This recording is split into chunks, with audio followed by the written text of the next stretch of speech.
Rette dein Gehirn, bevor es zu spät ist. Wir sprechen heute über das Gehirn. Jeder versucht, etwas zu retten. Wir wollen die Tier- und Pflanzenwelt retten, wir versuchen, einen Schuhkarton oder Pappkarton zu retten. Die Menschen werfen nicht gerne Dinge weg und sie mögen es nicht, Dinge zu verschwenden. Heb den Schnürsenkel für einen Regentag auf. Heb die Pennies in einem Glas auf. Eines Tages wirst du sie brauchen. Wir alle versuchen, Sachen aufzuheben und es sammelt sich an und sammelt sich an. Irgendwann sind die Schränke voll, alles ist voll. Dein Auto ist voll, überall sind Häuser voll, Zeug überall. Und wir sammeln und sammeln und sammeln. Aber rate mal. Es gibt da draußen etwas, das wir nicht wirklich zu retten versuchen. Nun, ich korrigiere mich. Sie denken, sie versuchen es zu retten. Aber sie machen alles falsch. Also mach dich startklar, schnall dich an und zieh den Sicherheitsgurt fest, denn wir machen eine Brain-Saver-Fahrt. Ja, ich weiß, es ist nie leicht, Sachen zu packen und in eine neue Wohnung zu ziehen. Ja, kannst du? Kannst du das nehmen? Nicht wegwerfen, werf das bloß nicht weg. Das ist ein altes Senfglas, das behalte ich. Ja, wirf das nicht weg. Das ist ein Zauberwürfel, den habe ich schon ewig. Stell ihn einfach da drüben in die Ecke, den will ich auch nicht wegwerfen.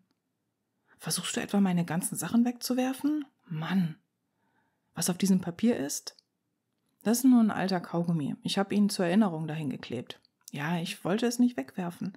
Man kann einen alten Kaugummi nehmen und ihn auch einfach auf Dinge drücken, die einen an etwas erinnern. Wirf das einfach nicht weg. Ja, Ketchup-Packung. Lass sie liegen.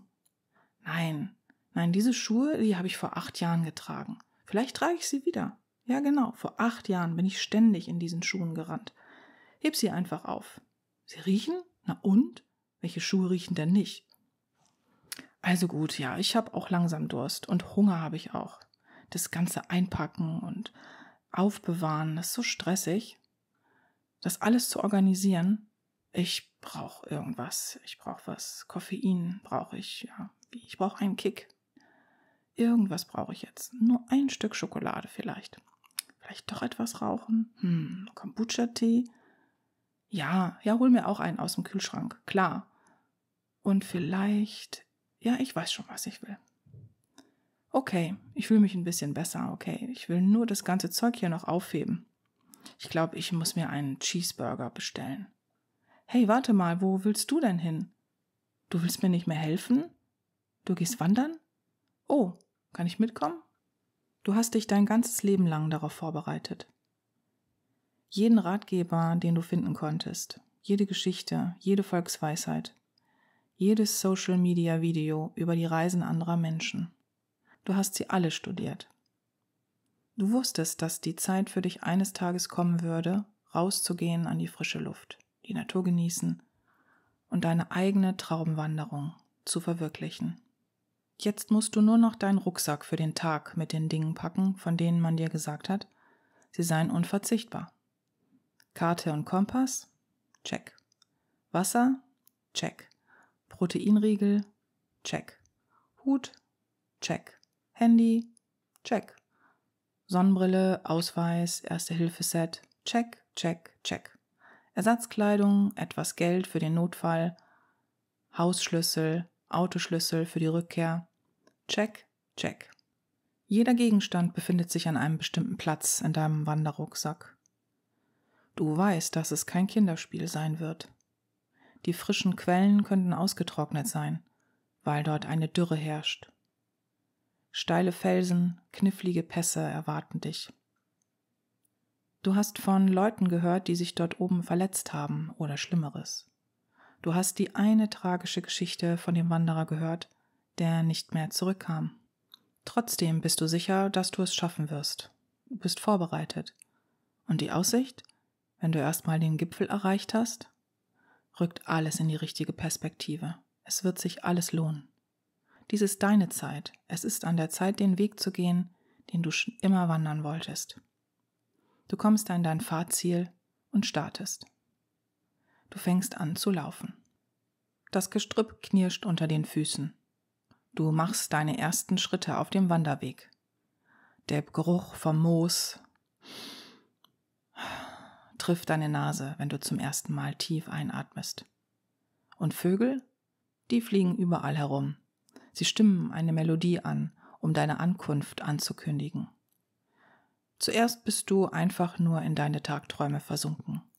Es ist alles so, wie du es dir vorgestellt hast. Du spürst einen Schub von Adrenalin, fast schon Nervosität. Aber das verwandelt sich in Aufregung. Du bist so entschlossen, den Gipfel zu erreichen, dass du auf dem Weg dorthin keine Pause einlegst. Ein Fuß vor den anderen, eine kleine Herausforderung nach der anderen. Und jede davon ist zu bewältigen. Jede von ihnen gibt dir das Gefühl, etwas erreicht zu haben. Du machst dir keine Gedanken darüber, dass es heiß wird. Du machst dir keine Gedanken über das Pulsieren deiner Wangen oder über deinen angestrengten Atem, denn du weißt, dass du dich einem Rastplatz näherst, wo du deine Vorräte auspacken kannst, wenn du sie wirklich brauchst. Endlich hast du ein kleines Plateau erreicht. Die Bäume werden jetzt spärlicher und die Wegweiser auch. Also hältst du kurz an und checkst die Karte. Problem ist, dass in der Vordertasche deines Rucksacks, in die du sicher deine Karte und deinen Kompass gesteckt hast, nichts zu finden ist. Alles, was du findest, ist eine alte Quittung für eine chemische Reinigung. Die Karte und der Kompass müssen herausgefallen sein. Nun, du überlegst ein bisschen. Wenn ich weiter nach oben gehe, ich muss dort ankommen. Nach fast einem Kilometer des Umherirrens hast du dich offiziell verirrt. Du fällst auf die Knie, brauchst dringend einen Schluck Wasser, nachdem du stundenlang zielstrebig versucht hast, die Stelle auf dem Wanderweg zu erreichen, die du auf so vielen Bildern in den sozialen Medien gesehen hast. Du spürst, dass es immer heißer wird. Es waren schon 30 Grad auf der Thermometeranzeige im Auto, als du vor Stunden den Wanderparkplatz verlassen hast.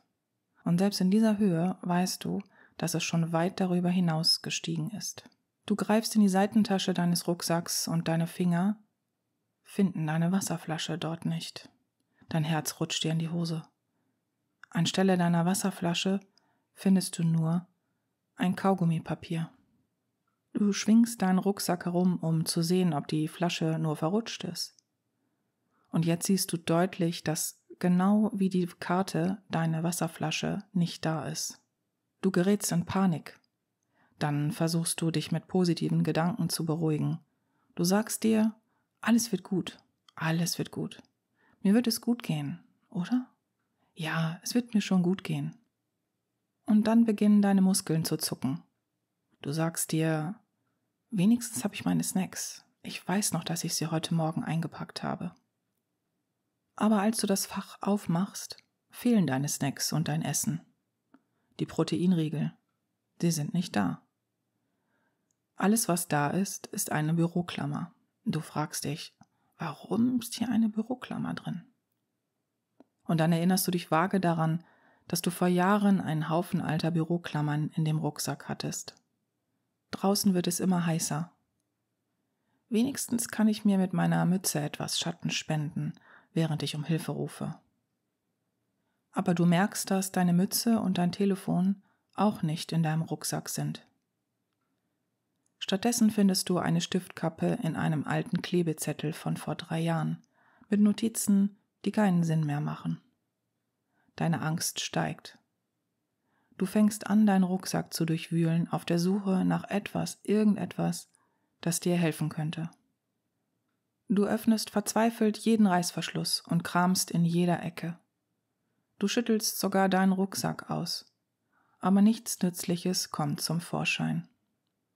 Sonnenbrille, Ausweis, Erste-Hilfe-Kasten, Ersatzkleidung, sogar deine Schlüssel. Alles, was du so eifrig eingepackt hast, ist weg. Die einzigen Gegenstände, die auf den Boden fallen, sind Centstücke, eine leere Lippenbalsamtube, ein altes Namensschild, die Verpackung eines Strohhalms und eine gebrauchte Batterie. Dein ganzer Rucksack ist totenleer, nichts drin. Da ist nichts, was dich in deiner momentanen Notlage unterstützen könnte. Was ist dein nächster Schritt? Hier oben ausharren? wo es kaum Schutz vor der starken Sonne gibt und hoffen, dass vielleicht ein anderer Wanderer vorbeikommt und dir Hilfe anbietet, bevor es zu spät ist? Oder wagst du den Rückweg nach unten? Du bist nicht sicher, wie weit dich deine Beine tragen werden, und du bist dir nicht einmal sicher, wie du den Weg finden kannst, den du gekommen bist. Ausgelaugt und schwindlig, wie du dich jetzt fühlst, weißt du, dass keine der beiden Optionen eine sichere Sache ist. Es ist eine unmögliche Wahl. In diesem Moment weißt du nur, dass du hilflos bist. Du steckst in einer Krise. Ich habe hier oben nichts zu trinken und mir wird nur noch heißer. Ich war so begeistert von der Natur und jetzt will ich nur noch nach Hause und zu meinem Auto zurück. Ich habe nicht mal mehr meine Autoschlüssel. Ich muss mir überlegen, wie ich runterkomme. Oh mein Gott. Ich muss mir einfach sagen, dass alles gut wird. Kann jemand diesem Vogel da oben sagen, dass er still sein soll? Ich versuche zu überlegen, wie ich runterkomme. Ich dachte, ich wäre so gut vorbereitet. Ich hatte alles durchdacht. Aber ich habe den falschen Rucksack genommen. Ich war nicht vorbereitet. Ich meine, ich bin in diesen Dingen geschult. Ich bin schon öfter gewandert. Das macht doch keinen Sinn. Ich bin immer vorbereitet. Das ist unsere eigene Überlebensgeschichte im Alltag. Wir navigieren durch die angesagten Gehirnfallen und versuchen, Hilfe für unsere neurologischen, emotionalen, mentalen und anderen das Gehirn betreffenden Symptome und Zustände zu finden, die sich früher oder später entwickeln. Wir können genauso gestrandet sein wie ein Wanderer, der sich verirrt hat, allein und ohne Proviant, in der glühenden Wildnis. So schlimm kann es werden, so gefährdet können wir im Leben werden. Wenn wir nicht die Wahrheit darüber erfahren, wie wir unsere Gehirne retten können, bleiben die Antworten aus. Genau wie bei dieser metaphorischen Albtraumwanderung. Es ist leicht zu glauben, dass wir uns gut auf das Leben vorbereiten. Einige von uns wissen, dass es da draußen reale und beängstigende Bedrohungen gibt.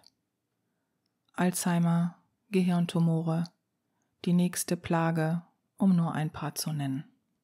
Und so füllen wir unsere Köpfe mit neurowissenschaftlichen Studien und Telomer-Gentheorien, mit Anti-Aging-Trends, mit kognitiven Hacks und mit warnenden Geschichten über zu viel Zucker und zu wenig Eiweiß.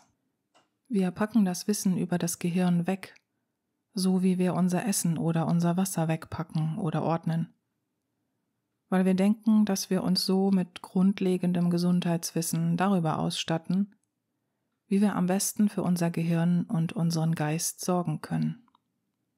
Wir glauben, dass all das, was wir gelernt haben, uns retten wird. Wir glauben, dass es da sein wird, wenn wir es brauchen. Wenn wir unsere eigenen Gipfel im Leben erklimmen, wenn wir unsere Träume und Ziele verfolgen. Was passiert, wenn wir doch Antworten für unser Gehirn brauchen? Wenn wir Antworten für unsere Nerven und sogar für unsere geistige Gesundheit brauchen? Was passiert, wenn wir Gehirnnebel oder Depressionen entwickeln? Oder Depersonalisation, Angstzustände, Migräne, vielleicht eine Zwangsstörung oder Schwindel? Oder wenn ein geliebter Mensch sich einfach nicht mehr so, wie er selbst verhält, weil etwas nicht stimmt. Die Trivialitäten über die Gesundheit des Gehirns, die wir unterwegs aufgeschnappt haben und von denen wir dachten, sie seien Antworten auf unsere Fragen, entpuppen sich stattdessen als Fehlinformationen, falsche Hinweise, Fehler, nutzlose, bezahlte Studien, unschlüssige Theorien, Marketingfallen und Gesundheitspyramidensysteme. Multilevel-Marketing drängt sich mit eingängigen, wenig hilfreichen Soundbites aus den sozialen Medien und Podcasts auf. Anstatt mit einem Rucksack voller Werkzeuge, von denen wir dachten, sie würden uns stärker machen oder sogar unser Leben retten. Das Wissen, von dem wir dachten, wir würden es wegpacken, entpuppt sich als so nützlich wie eine alte Quittung, eine verbrauchte Batterie oder ein unlesbarer Haftzettel. Stattdessen finden wir uns krank und orientierungslos wieder, weit weg von zu Hause. Die Sonne brennt auf uns herab und wir haben nichts, was uns hilft. Statt der schönen malerischen Reise, die wir uns für unser Leben vorgestellt hatten, wird unser Weg zu einem endlosen Marsch voller verzweifelter Arztbesuche, in der Hoffnung, dass wir währenddessen nicht von einer Klippe stürzen. Fachärzte, Neurologen, Alternativmediziner, Psychiater, wir fragen sie alle nach den wahren Antworten. Und während wir die Praxis eines weiteren Spezialisten verlassen, immer noch mit Zwangsstörungen, Ängsten, Depressionen, Kopfschmerzen, Sehstörungen oder Tics und Spasmen, erfahren wir, dass selbst die eigenen Rucksäcke der Experten nur so hilfreich sind wie alte Kaugummiverpackungen und Stiftkappen. Das ist mein 10. oder 11. Spezialist. Ich habe aber echt viel Gutes über diesen Kerl gehört. Ja, ich war schon bei allen möglichen Leuten. Ich kenne Fachleute, Internisten, Spezialisten. Er kommt jetzt gleich hierher. Ich will sehen, was er zu sagen hat. Ich fühle mich heute nicht gut. Wie geht es Ihnen? Oh, Sie sehen ziemlich gut aus. Ich habe hier alle Ihre Statistiken und alle Ihre Profile. Wir haben 45 Ampullen Blut abgenommen. Ja. Ich habe alles Mögliche gefunden. Hier, schauen Sie. Ich habe Ihre Apfelessiggummis. Ich habe Ihr Probiotikum. Ich habe hier noch ein anderes Probiotikum. Das hier, das nehmen Sie vor dem Essen. Und das hier nehmen Sie nach dem Essen ein. Ich habe Omega-3-Fettsäuren. Ihr Gehirn braucht die Omega-3-Fettsäuren. Ich denke aber, dass Ihnen Eiweiß fehlt. Wenn ich mir die Zahlen hier ansehe, denke ich, dass Ihnen Eiweiß fehlt. Und einige Fette für Ihr Gehirn.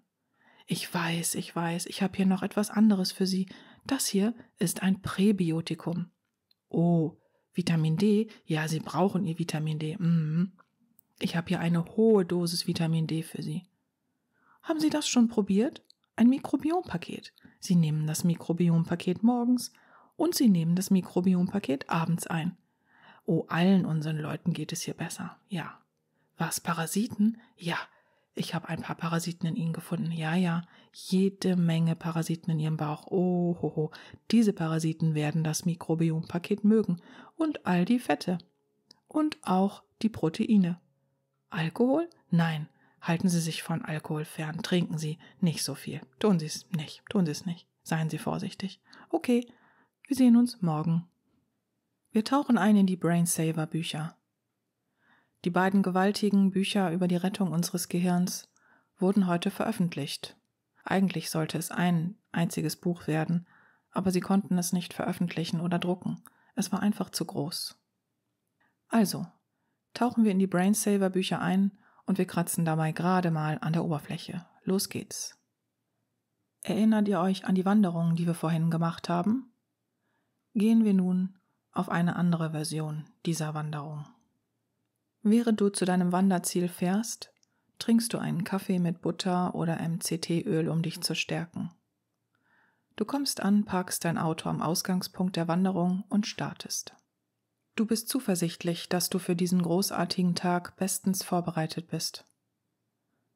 Als du anfängst zu wandern, ist es anstrengender, als du gedacht hast. Du hast gehört, dass es auf den Wanderwegen viel mehr Schatten geben soll, also gehst du weiter in der Hoffnung, dass es besser wird. Du bist schon 2 Stunden auf dem Wanderweg und warst fast ununterbrochen der Sonne ausgesetzt. Jetzt bist du ausgetrocknet, aber das ist nicht so schlimm. Als du endlich anhältst, greifst du auf deinen Hightech-Vorrat zurück, einschließlich deiner super Flasche Kombucha. Eine weitere Stunde vergeht. Du fühlst dich nicht so gut. Als du endlich ein schattiges Plätzchen findest, beschließt du, dich dort für eine Weile niederzulassen. Du bist jetzt etwas überhitzt und dir wird auch langsam schwindelig. Noch bevor du deinen Rucksack öffnest, spürst du Erleichterung, wenn du daran denkst, was du darin hast. Denkst du, so viele gute Dinge hier drin. Man hat dir so gut beigebracht, welche Verpflegungen du einpacken musst. Du hast dich im Vorfeld mit der neuesten Literatur über Proteine und gesunde Fette für die Ausdauer informiert. Und dann fängst du an, deinen Rucksack nach etwas zu durchforsten, das dich wiederbeleben soll, und deine Finger landen auf einem Nussriegel mit Kakaonips. Kurz vor dem Öffnen der Packung hältst du inne. Es scheint zu schwer zu sein für das, was du jetzt brauchst. Also ziehst du den nächsten Gegenstand heraus. Hähnchenwürfel, die du dir selbst zurechtgeschnitten hast. Obwohl dein Verstand dir sagt, dass es ein tolles Mittagessen wäre, ist dir zu mulmig, um es jetzt zu probieren. Als nächstes findest du einen Plastikbehälter mit Knochenbrühe. Aber der Gedanke an diese glibbrige, fettige Brühe ist dir nicht ganz geheuer. Also greifst du stattdessen nach dem Gegenstand, der ganz unten in deinem Rucksack liegt. Du weißt, was du jetzt wirklich brauchst. Deine Flasche Kombucha-Tee. Du öffnest den Deckel und nimmst einen Schluck. Irgendetwas daran scheint nicht so erfrischend zu sein, wie du es erwartet hast. Du erinnerst dich an die Zeit, als du als Kind mit deiner Familie wandern warst. Wenn du so durstig warst, dass du dich fühltest, als würdest du aus der Wüste kriechen und wie eine schöne große Flasche Quellwasser dich wieder zum Leben erweckte. Und dann erinnerst du dich daran, wie du an einem wirklich heißen Tag mit deinen Freunden im Garten gespielt hast und wie sich alle um den Wasserschlauch versammelt haben, um die perfekte Erfrischung aus dem reinen Wasserstrahl zu bekommen. Eine andere Erinnerung kommt dir in den Sinn. Du erinnerst dich an ein Fußballspiel in der Highschool, an einem glühend heißen Nachmittag, an dem es niemand abwarten konnte, zum Brunnen zu gehen, um den kalten Wasserstrahl zu genießen. Aber heute ist das nicht mehr die gleiche Erfahrung. Wenn du den Deckel deiner Kombucha-Flasche öffnest, riechst du die übel riechende Flüssigkeit. Eine sprudelnde, fermentierte, saure, leicht schleimige Flüssigkeit füllt deinen Mund. So sehr Kombucha auch gehypt wird, er verschafft dir nicht die nötige Linderung. Stattdessen dehydriert er dich sogar noch weiter. Bei dieser 40-Grad-Hitze vertrocknest du von Minute zu Minute. Du musst nach Hause. Ich wünschte nur, ich hätte etwas Wasser eingepackt. Es sind fast 40 Grad. Dieser Kombucha-Tee schmeckt einfach nur schrecklich. Es wird immer heißer. Ich meine, kennen die dieses Zeug überhaupt? Spendet das Feuchtigkeit? Es fühlt sich für den Körper nicht hydrierend an, aber die Leute trinken es. Allerdings ist nicht jeder gerade auf einem Berggipfel bei 41 Grad Hitze. Ich glaube, ich hätte etwas anderes einpacken sollen. Das ganze Zeug soll doch meinem Gehirn helfen, dachte ich. Ich versuche es nochmal mit dieser Knochenbrühe. Ich hole sie mal raus, mal probieren. Es ist wie ein Fettfilm, auch schwer. Liegt mir schwer im Magen. Mir ist ein bisschen übel. Ich brauche so etwas wie eine Wassermelone. Aber alle sagen, ich soll mich von Zucker fernhalten. Ich brauche nur, oh mein Gott, ich brauche etwas wie, ich habe heute etwas Wasser getrunken. Das war nicht genug. Lass mich mal diesen Kakaoriegel hier anschauen. Ich mache ihn mal auf. Ich will jetzt einfach keinen Nussriegel, keinen Proteinriegel. Ich brauche etwas anderes als das hier, etwas ganz anderes. Das ist nicht gut für mein Gehirn. Wir ahnen nicht, dass wenn wir der gängigen Meinung folgen und unser Gehirn füttern, wir uns auf einen riskanten Weg begeben. Einen Rucksack voll mit den neuesten Trendnahrungsmitteln für das Gehirn mitzunehmen, unterscheidet sich nicht so sehr von diesem Rucksack, der sich als völlig leer entpuppte. Wenn das Gehirn in einen Zustand der Anspannung gerät, wird klar, was es wirklich braucht, und eine Zufuhr von Fetten und dehydrierenden Getränken ist es nicht. Betrachten wir es einmal so. Zunächst einmal hast du also schon monatelang eine fettreiche, zuckerarme Ernährungsweise verfolgt, was bedeutet, dass du keine Flüssigkeitszufuhr durch saftige Früchte oder Kokoswasser hattest. Stattdessen hast du entwässernden Kaffee, Kombucha oder Matcha-Getränke konsumiert. Niemand hatte dir gesagt, dass du jeden Morgen 1 Liter Wasser mit einer frisch gepressten Zitrone trinken sollst, um Elektrolyte, Feuchtigkeit und ein wenig Glucose zu erhalten. Und obwohl du ab und zu grüne Säfte probiert hast, waren sie nicht auf Gurken- oder Selleriebasis, also nicht optimal für die Flüssigkeitszufuhr. Auch waren es höchstwahrscheinlich Säfte aus dem Laden, die Hochdruck pasteurisiert oder Hochdruck verarbeitet waren. Und wenn dann auch noch viel Fett gegessen wird, das als proteinreich beworben wird, verdickt das Blut langsam und führt dazu, dass Teile des Gehirns in kritischem Maße dehydriert werden, ohne dass du es merkst. Auf dem Weg zu dieser Wanderung hast du dann deinen Kaffee mit Butter oder MCT-Öl getrunken. Oder du hast Matcha oder schwarzen Tee mit Hafer, Soja, Nuss oder Kuhmilch getrunken, ohne zu ahnen, dass dein Getränk an diesem Morgen zu einer erheblichen Dehydrierung geführt hat, die deinen Blutkreislauf noch dicker mit Fett macht, bevor du überhaupt mit deiner Wanderung beginnst. Wenn du dann 3 Stunden lang gewandert bist, hast du keine Flüssigkeitsreserven mehr, um dein Gehirn oder deinen Körper zu kühlen. Hättest du etwas anderes in deiner Tasche gehabt, wärst du viel besser dran gewesen. Kokosnusswasser zum Beispiel oder sogar reines, normales Wasser, eine halbe Melone. Das allein würde einen Wanderer über Wasser halten, selbst nach monatelanger dehydrierender Ernährung. Vielleicht wäre ein großer, saftiger Fuji-Apfel in diesem kritischen Moment der Not lebensrettend gewesen. Er hätte den Beginn der Überhitzung abwehren können. Wie wäre es mit einer saftigen Mango oder Cantaloupe-Scheiben, die lebendiges Wasser und Glucose enthalten? Das ist es, was man auf lange Sicht braucht. So viele verschiedene Möglichkeiten. Uns wird das Gegenteil beigebracht, dass wir für die Ausdauer, sei es für eine körperliche Herausforderung oder einen langen Tag mit Besorgung oder der Arbeit, Fett und Eiweiß brauchen, keine Kohlenhydrate. Uns wird beigebracht, dass die Leber durch Zucker geschädigt wird, aber mit Fett aufblüht. Dass das Gehirn bei Zucker den Geist aufgibt und Fett braucht, um zu funktionieren. Erst wenn es zu spät ist, stellst du fest, dass es eine leere Fehlinformation war. Dein Überleben hängt davon ab, welche Reserven du hast. Wie hydriert warst du vor dieser Wanderung? Wie dick war dein Blut zur gleichen Zeit? Wie viel Fett befand sich in deinem Blutkreislauf? Wie hoch war dein Glukosemangel? Wie hoch war der Mangel an Spurenelementen in deinem Gehirn? Die Gehirnreserven entscheiden darüber, wie schnell du nach Hause kommst oder ob du überhaupt nach Hause kommst. Gehirnreserven werden darüber entscheiden, in welchem Zustand du bist, wenn du dich aus dem Dickicht befreit hast. Ich bin hier oben, ich bin verloren. Mir fehlt der richtige Proviant. Der Countdown läuft. Wie viel Zeit habe ich noch? Was bestimmt, wie viel Zeit ich habe? Wovon hängt es ab, ob ich es hier rausschaffe im Vergleich zu jemand anderem? Wir sollten auch fragen, wie viele toxische Schwermetalle sind in meinem Gehirn, die mehr Elektrolyte benötigen, um zu funktionieren, wenn ich jemand bin, der bereits unter ADHS oder Angstzuständen leidet. Oder bin ich jemand, der bereits leichte neurologische Symptome hat, sich aber gar nicht bewusst ist, dass das ein Problem des Gehirns ist. Es geht nicht so sehr darum, dass ich nicht in Form bin.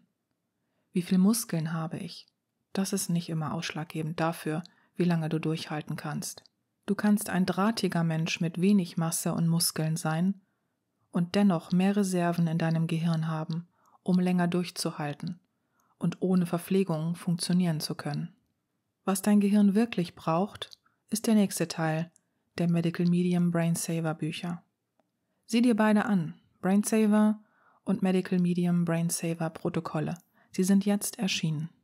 Oh mein Gott, ich kann mein Auto sehen. Ich habe es geschafft. Ich werde nicht in den Wäldern sterben. Oh, ich brauche etwas zu trinken. Der ganze dumme Mist, den ich mitgebracht habe. Wenn ich das nächste Mal wandern gehe, ich werde nie wieder wandern gehen, wenn ich nicht die richtigen Sachen mitnehme. Wenn ich das nächste Mal wandern gehe, nehme ich die richtigen Sachen mit. Ich bin da oben fast gestorben. Okay, ich gehe mir jetzt erstmal was holen. So viele kämpfen mit ihrem Gehirn, was das Leben mit jedem Tag schwieriger macht.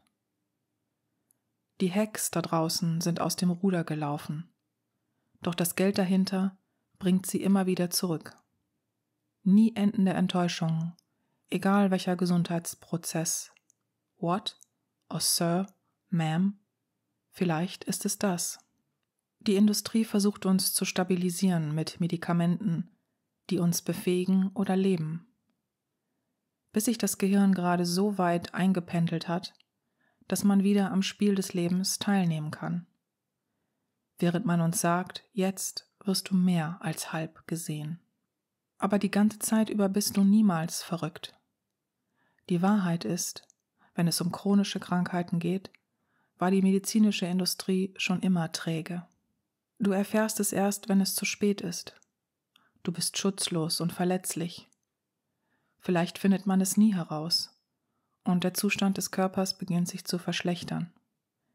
Die Leber gibt auf, die Nieren versagen oder man hat einen Schlaganfall oder einen frühen Herzinfarkt, bevor überhaupt die Chance aufkommt, nach dem Wissen zu greifen, von dem du überzeugt warst, dass es da sein würde, wenn du es brauchst.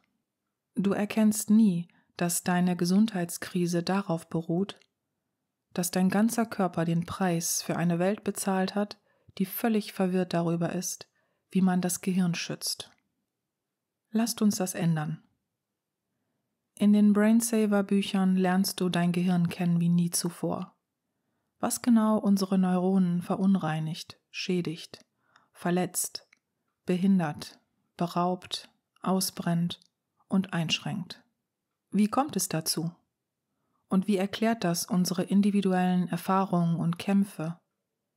Was genau entzündet, vernarbt und atrophiert unser Gehirn? Und wie bedroht das unser Wohlempfinden? Das alles wird klar, wenn wir einen genaueren Blick ins Innere des Gehirns und des Nervensystems werfen. Mit diesem Wissen kannst du Unterstützung finden wie nie zuvor. Vielen Dank, dass du dir diese Podcast-Übersetzung angehört hast. Zum Abschluss möchten wir dich noch dazu ermuntern, dir die Originalaufnahme anzuhören.